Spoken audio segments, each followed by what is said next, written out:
I wanna end me.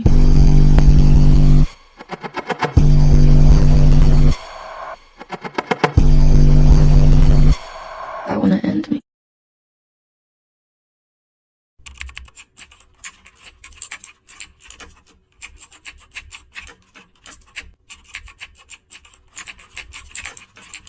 تغادر روحي جسده حرفيا، فيقرر الآخرون فقط دفعه جانبا والمغادرة. أثناء اعتنائهم بالجسد يلاحظون أن كبارهم يراقبونهم من النافذة، فيطلب منهم نيدليس أن يدخلوا لأنه يريد مناقشة شيء معهم. يأخذهم إلى غرفة اللياقة حيث لا يزال فورس يتمرن، ويسألهم إن كانوا هم من تخلص من ماثيو. لا حاجة للقلق لأنهم تخلصوا منه بشكل صحيح وألقوه في شجيرة. علاوة على ذلك فإن ذكرياته لن تكون واضحة لأنه تلقى ضربة بالكوع على رأسه. يخبرهم فورس أنه ينبغي عليهم الذهاب والاعتذار له لاحقا.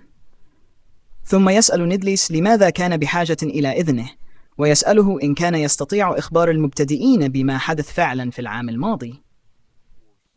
يبتسم فورس لأنه لم يتوقع أن يكون هو من يثير الموضوع. يخبرهم أن السبب في حصولهم على المركز الأخير العام الماضي لم يكن له علاقة بمهاراتهم. في الأصل كانت الأكاديمية مخصصة فقط للنخبة وعالية القوم، لكن ذلك تغير عندما أدخلت الأكاديمية نظام التوصية الطلابية وعينت الأستاذ لي. الطلاب الذين أوصى بهم كانوا جميعا من مدن دي وإف وزد. قد لا تكون مدينة دي سيئة جدا، لكن العيش في مدينة إف وزد يعد كابوسا بالمقارنة مع المدينة إنه عالم مختلف تماما. عندما تم تسجيل طلاب من هذه المدن اعترت النخبة داخل الأكاديمية وأدعوا أن الأستاذ لي يفسد سمعة الأكاديمية. رغم انتقاداتهم أدى الأستاذ وفريقه أداء جيدا. كان الأمر نفسه العام الماضي، فعلى الرغم من أن فريقهم كان مكونا من 5 لاعبين فقط، كان لديهم طالب في السنة الثالثة ومبتدئ حصل على المركزين الأول والثاني في اختبار التوصية. أصبح فريقهم بسرعة أفضل فريق في البطولة ولم يهزم في المباريات التجريبية. كانوا المرشحين للفوز حتى وقع حادث. المبتدئ الآخر الذي انضم لفريقهم مع نيد انسحب فجأة من الفريق. حاول الجميع إقناعه لكنه رحل دون أن ينطق بكلمة واحدة. بعد ذلك سمعوا شائعة بأنه انتقل إلى فريق آخر بعد حصوله على مبلغ ضخم من المال. لقد خان زملاؤه والأستاذ من أجل المال. نظرا لأن فريقهم كان مكونا من 5 لاعبين فقط، لم يتمكنوا من إيجاد بديل له في الوقت المناسب، واضطروا للمشاركة كفريق من 4 لاعبين. بما أنهم كانوا يشاركون في لعبة مخصصة ل5 لاعبين، لم تكن لديهم أي فرصة للفوز. يدرك آرك أن الأكاديمية مختلفة كثيرا عما كان يتصور. يتساءل إن كان هذا هو السبب الذي جعل الأستاذ يطرح عليه ذلك السؤال. ليس عليهم فقط القتال ضد خصومهم، بل أيضا ضد نظرات كل أولئك الذين يعتقدون أنهم أدنى منهم. بعد سماعه لكل شيء يخبرهم آرك أنه يكره الشخص الذي ترك فريقهم، كما أنه يكره نخبة المدرسة. لا ينبغي أن يكون لمكان منشأك أي أهمية، لأنه إذا فزت فلن يستطيع أحد قول شيء. يندفع قليلا ويخبرهم أنه لا يريد الخسارة أمام أي أحد. قد يكون يفتقر إلى المهارات، لكنه عازم على التحسن وأن يصبح النجم الذي يقود فريقه نحو النصر. عند سماع ذلك يغضب نيدليس وكاري ويسألانه كيف يجرؤ على اعتبار نفسه النجم بينما هما يقفان أمامه. يبدأ الثلاثة في الجدال حول من سيصبح النجم. في تلك الأثناء يسمع الأستاذ كل هذا ويضحك بينما يحتسي قهوته. يستيقظ ماثيو أخيرا، لكن ضربة الكوع قد محت ذكرياته بشكل فعال. يصدم آرك عندما يرى لافتا ضخما لحفل افتتاح البطولة. بطولة AC ستبدأ خلال أسبوع، وسيتم إطلاقها بحفل افتراضي على الانترفيرس. أقيم الموسم الماضي من هذه البطولة في مواجهة لاعب ضد لاعب داخل اللعبة هوت. منذ التحاقه كان البطل يلعب ألعابا أخرى كثيرة، لكنه يقرر أن يركز أكثر على المواجهات الفردية بما أن موعد البطولة يقترب. الحصة التالية تدور حول عالم الانترفيرس. يخبرهم الأستاذ سايلر أن العالم الافتراضي يمكن أن يعوض عن أشياء كثيرة في العالم الحقيقي. بعد تطوير الانترفيرس تغيرت الحياة تماما، ومنحت البشر القدرة على تجاوز حدود المكان، مما أتاح لهم إنشاء عوالم مخصصة يمكنهم فيها وضع قواعدهم الخاصة.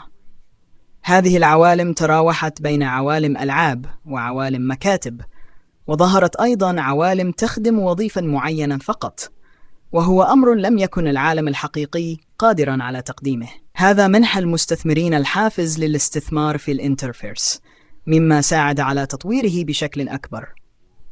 إذا أصبح شخص ما مسؤولا إداريا عن عالم معين، فسيمنحه ذلك قدرات شبيهة بقدرات الحكام. يظهر الأستاذ هذا عبر نقل جميع الطلاب إلى حقل مفتوح. يخبرهم أنهم سيحاولون الآن تصميم عوالمهم الخاصة. يبدأ جميع الطلاب على الفور في تصميم عوالمهم. ينظر آرك بعناية إلى العالم المخصص ويتساءل عما يمكن أن يكون تصميما جيدا. يسأله هان عن كيفية تقدم تصميمه، فيخبره أنه لم بدأ عالمه فقط بجهاز ترطيب وعدد كبير من الأسرة. ينظر آرك بعد ذلك إلى كاري ويتساءل عما تفعله، وأثناء سيره نحوها يصطدم بطالب آخر عن طريق الخطأ. ورغم أنه كان حادثا عفويا، فإن الطالب يبدو غاضبا بشدة، حتى أنه يشعر بأن الطالب ينظر إليه بتعال لأنه لمسه.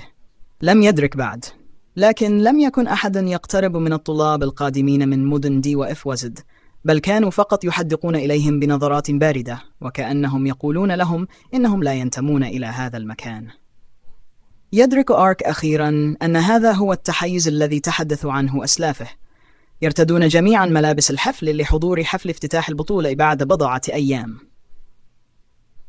تقيم الأكاديمية الحفل، وتحصل كل فرقة على طاولتها الخاصة.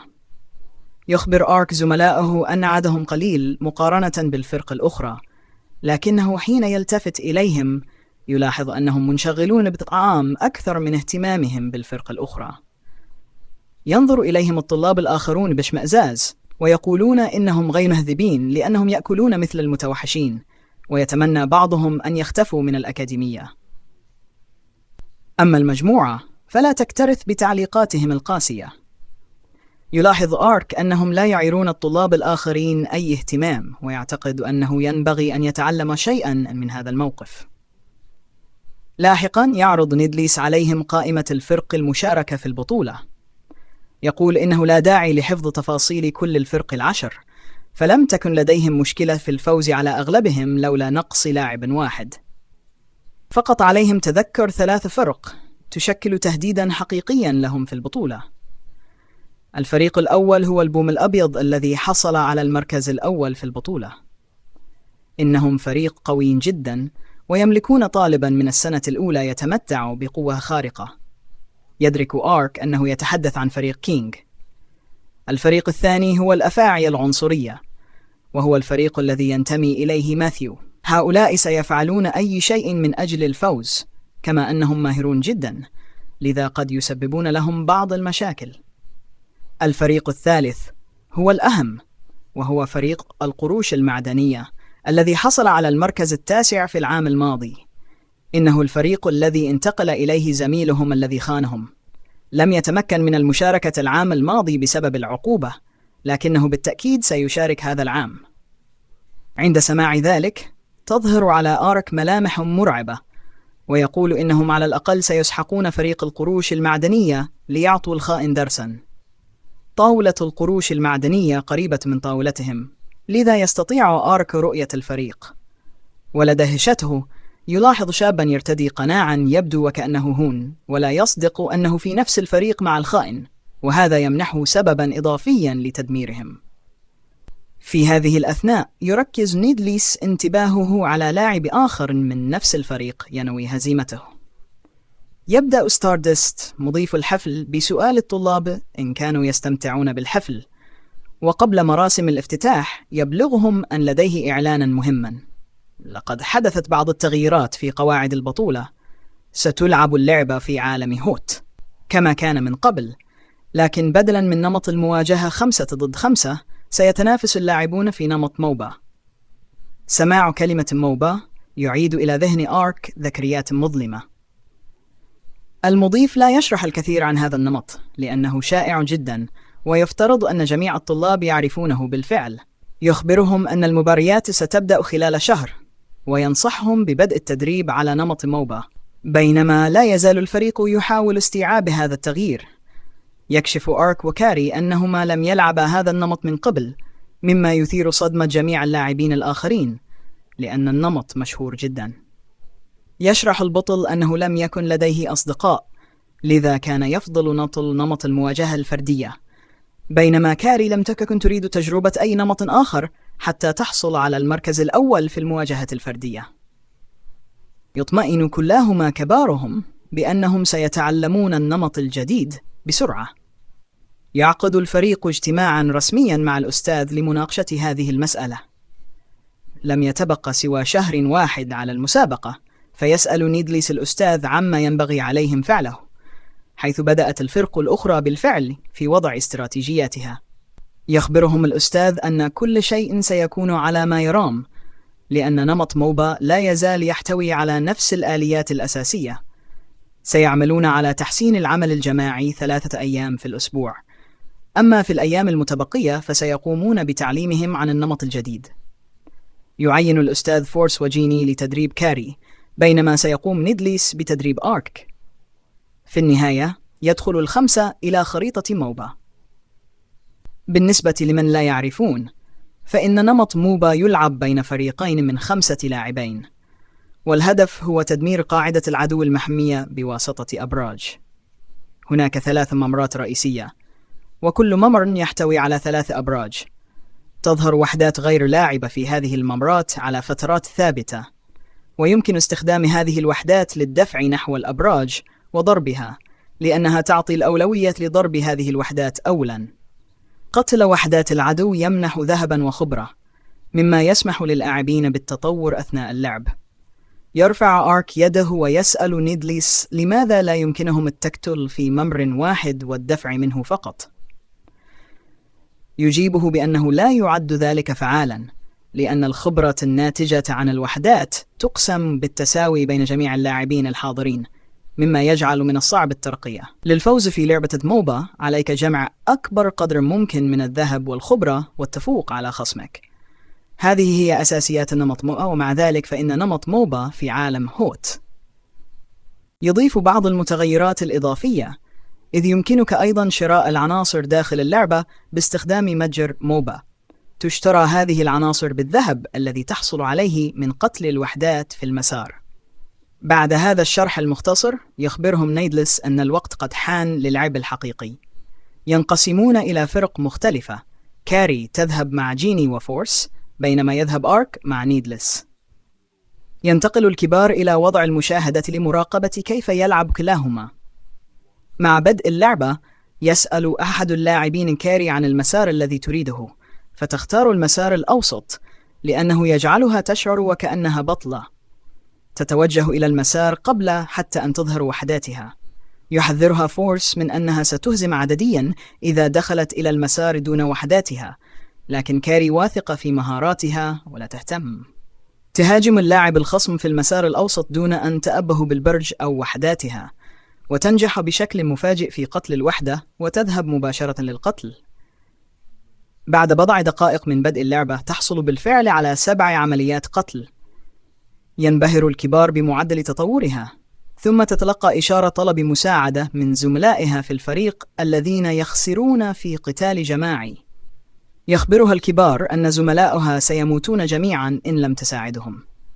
بدلاً من الذهاب لمساعدتهم، تقول إنها وجدت طريقة للفوز، فهي تمتلك أكبر عدد من الموارد والعناصر وتريد التوجه مباشرة إلى قاعدة العدو بينما هم مشغولون بالقتال. تتصرف كأي لاعب في منتصف المسار. تحاول جيني منعها، لكن فورس يتركها تذهب لأنه يريد أن تتعلم بنفسها. بينما تتوجه كاري لضرب البرج، يستخدم العدو تعويذة على وحداتها ويقتلها، فيبدأ البرج في مهاجمتها. رغم أنها تمتلك عناصر جيدة، إلا أنها لا تستطيع تحمل ضربات البرج وحدها وتضطر للتراجع. السبب الثاني الذي يمنعها من التقدم هو أن اللعبة جماعية، ويمكن للعدو أن يجلب المزيد من الأبطال للدفاع. لا تحترم كاري الأعداد وتظن أنها لا تزال قادرة على هزيمتهم، لكنها تنسى السبب الثالث، وهو أنه في موبا هناك تعاويذ لا يمكن تفاديها. يعرف الكبار أن هذه ستكون درسا جيدا لها، ويتوقعون أن الأمور تسير بطريقة مشابهة مع آرك. ننتقل إلى المباراة الأخرى، حيث نرى نيدلس يحدق في آرك بذهول إذ يقف بين مجموعة من الجثث. يتساءل إن كان آرك عبقريا سرا مثل كاري. آرك أيضا ذهب إلى المسار الأوسط وبدأ في تحليل الآليات، واكتشف أنها لا تختلف عن وضع تقمص الأدوار. علاوة على ذلك، يبدأ الجميع في المستوى الأول، ويمكنهم تغيير مهاراتهم ومسارات عناصرهم في كل جولة، مما يسمح لهم باتباع أساليب مختلفة في كل مرة. بينما يختار مهارته، يهاجمه أحد اللاعبين. تحاول أن تضربه بهجماتها العادية، لكنه يجمدها باستخدام تعويذته. يدرك أنه ينبغي عليه ترقية مهاراته بناء على الخريطة. بما أنه تدرب فقط مع طلاب الأكاديمية، لا يواجه أي مشكلة ضد لاعبين في ردهة عامة. يضرب آرك خصمه بعصاه، وهو أفضل بكثير من اللاعب العادي في جميع الجوانب، لكن أسلوب لعبه في اللعبة أكثر خبثاً مقارنة بحقيقته. يتساءل إن كان هذا هو شخصيته الحقيقية. لا يزال لا يعرف ما هو تخصصه، بما أن أداؤه في مباراة كرة القدم لم يكن جيداً، ويريد أن يعرفوا لماذا اختاره الأستاذ كطالب موصى به. في ألعاب موبا هناك زعيم على الخريطة. إذا قتلت الزعيم، يمنح فريقك تعزيزات تساعدهم في التقدم وتدمير قاعدة العدو، لذا يمكنه مساعدة الفرق في توسيع تقدمها أو قلب مجرى المباراة لصالحهم. الزعيم صعب القتل بمفرده، لذا يجب على اللاعبين التجمع لهزيمته. يتسبب هذا في الكثير من المعارك الجماعية خارج عش الزعيم. بينما يتجمع اللاعبون للقتال، يبدو آرك متحمسا جدا. هذه أول مرة له في قتال جماعي أو يلعب في مجموعة. يتساءل نيدلس عن ما سيفعله في المعركة الجماعية، لأن خصمه في المسار كان ضعيفا جدا. يلاحظ لاعبا يمتلك عنصرين مكتملين في هذه المرحلة من اللعبة، ما يعني أنه على الأرجح في مستوى مهارة أعلى من باقي اللاعبين، مما يعني أنه يخدع النظام باستخدام حساب جديد أو حساب صديق للعب ضد لاعبين أضعف. بينما ينشغل هذا اللاعب القوي في مضايقة باقي اللاعبين، يصيبه آرك بتعويذة موجهة. هذه التعويذة لا تستهدف تلقائيا، لذا تحتاج إلى تصويب دقيق. ينذهل اللاعب من قدرة أحدهم على تصويب تعويذة بهذه الدقة من تلك المسافة. هذا يجعله يغير هدفه ويذهب لمهاجمة آرك. آرك يلعب بشخصية ساحر، ما يعني أنه ليس جيدا في القتال القريب. أما خصمه فلديه فئة مقاتل متخصصة في القتال القريب. قبل أن يضربه، يختفي آرك باستخدام تعويذته للهروب ويتفادى الهجوم. يعلم أنه لا يمكنه استخدام تعويذة الهروب مجددا بسبب وقت التهدئة، لذا يبدأ خصمه في مطاردته. قبل أن يتمكن من ضربه، يصيبه حارس آرك بتعويذة صاعقة. يخبره الحارس أنه الشخص الذي أعاقه سابقا. قبل أن يتمكن المقاتل من الرد، يتلقى ضربة مباشرة من تعويذة آرك، الذي يقول إنها كانت كلها ضمن خطته. يراقب نيدلس بدهشة، بينما يدرك أن آرك استخدم تعويذته للهروب بذكاء. محاطا بأشخاص آخرين كان يخشى أحكامهم، لكنه كان عليه أن يصبح أقوى بعد اختفاء والده.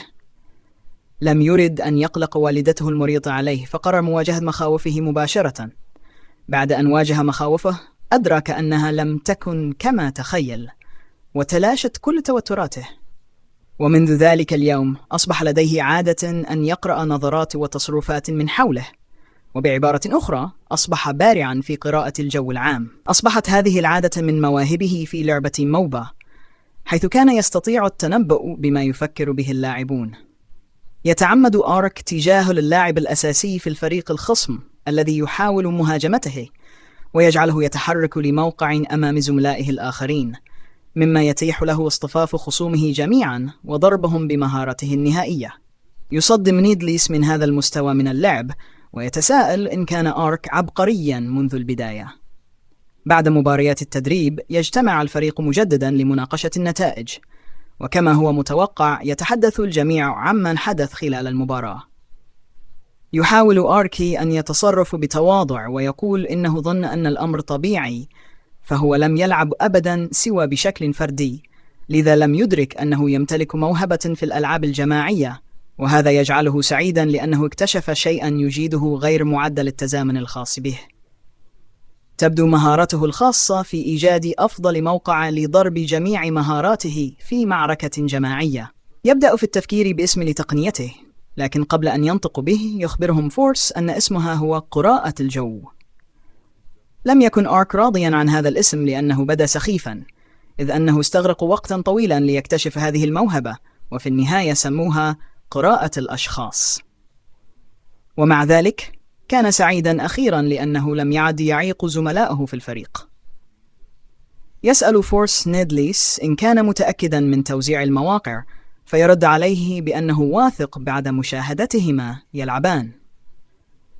المواقع تشير إلى المسارات المختلفة التي يعين فيها اللاعبون، فمثلا موقع المنتصف يذهب للاعب الذي يلعب في المسار الأوسط. كاري واثقة من أنها ستحصل على هذا الموقع لأنه يلعب دورا حاسما في اللعبة، واسمها نفسه يحمل معنى الحمل الحقيقي، وتريد أن تلعب في المنتصف.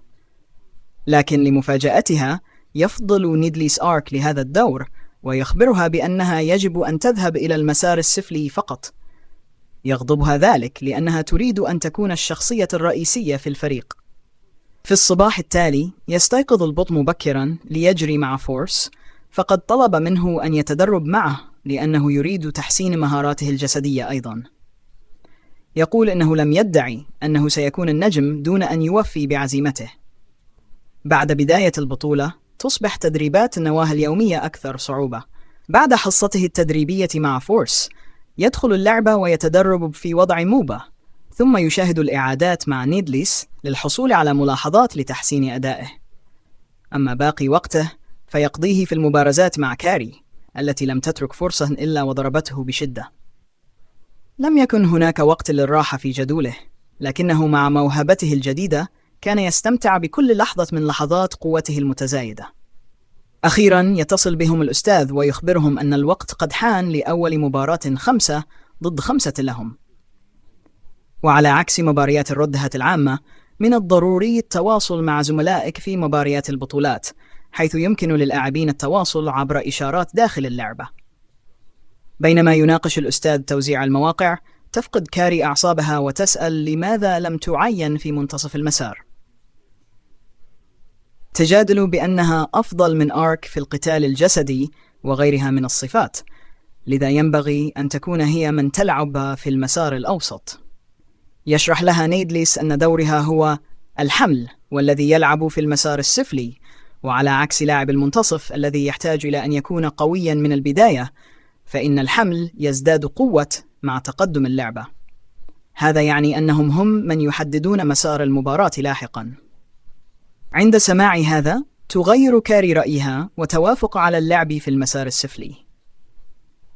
تبدأ مباراتهم أخيرا، ويشعر آرك بالثقة في المسار الأوسط، إذ أصبح معتادا على مرحلة التخطيط. في هذه المرحلة يعتقد أن لديهم فرصة جيدة للفوز بالبطولة إذا استمر في اللعب بهذه الطريقة. يلتقط على الفور لاعب المنتصف الخصم بأحد تعاويذه ويحاول القضاء عليها، لكن فجأة يقفز اللاعب المتخفي من الفريق الخصم لمساعدتها في اللحظة الأخيرة. وهنا أيها السادة تنتهي حلقتنا لهذا اليوم. إذا أعجبك الفيديو لا تنسى الإعجاب والاشتراك.